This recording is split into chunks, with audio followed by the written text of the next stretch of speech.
Hi everybody, Mr. Politics here, and welcome to another video. Starmer wants to put the army into Ukraine. Well, for a start, we haven't got an army, have we?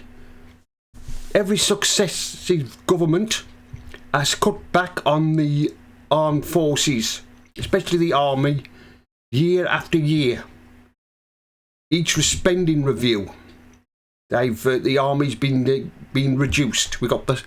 Our army is the smallest since we've had since the Napoleonic Wars.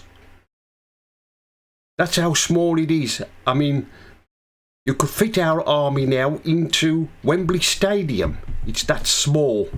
But of course, Starmer has got to strut about, hasn't he? Thinks he's on the world stage. Thinks he thinks he's somebody. Well, he's not. He thinks he can strut around, and still thinks we've got a big army. We haven't, thanks to, like I've said, previous governments. I don't know where he's going to find them from. Like I've just said, we haven't got an army. We've got the smallest army since God knows when.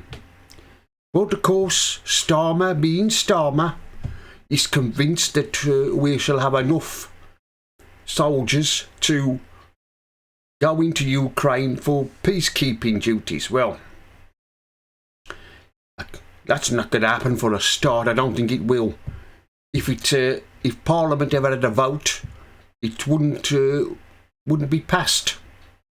And of course, he had to go to a European meeting of European leaders, didn't he, at the beginning of this week? And they gave him short shrift about putting soldiers into peacekeeping into Ukraine. And of course, we got the Russians making threats and saying they would not accept it. So I'm afraid Starmer is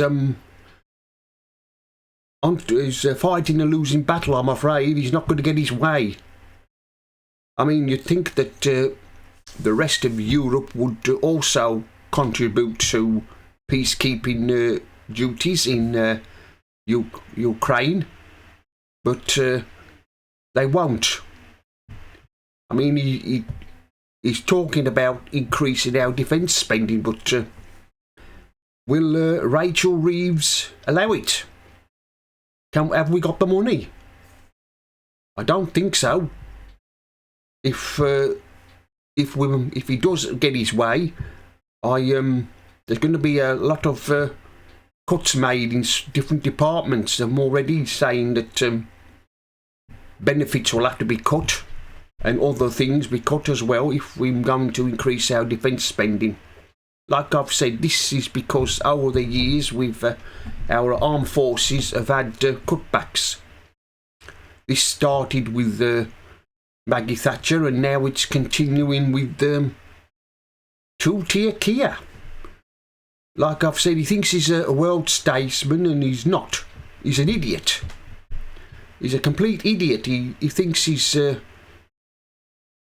he can just do what he likes. Well, we know he's got a big majority, but when it comes to world affairs, he hasn't got a clue, has he, what he's doing.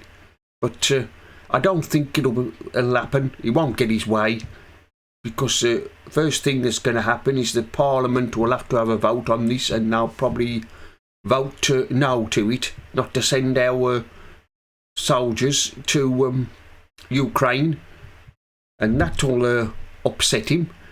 I dare say that if it does happen, Parliament does have a vote, he'll probably say that, it's the work of the far right.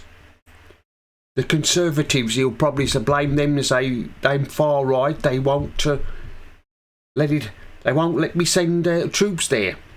Well, there'll be other MPs voting against it as well. So, will they be far right? Yeah, but like I've said, it's not going to happen. I mean, Donald Trump has said that he's quite happy for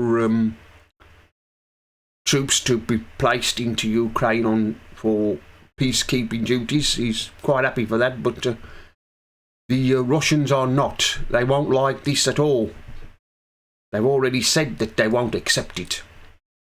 But we shall see what happens in the coming months and whether or not Starmer gets his way. It'll be interesting to see, won't it, if other European countries contribute to sending their troops to the Ukraine, the French and the Germans. And I mean, they've already said no, haven't they? When they had that meeting at the beginning of the week, the German Chancellor, he said no, it's a non-starter.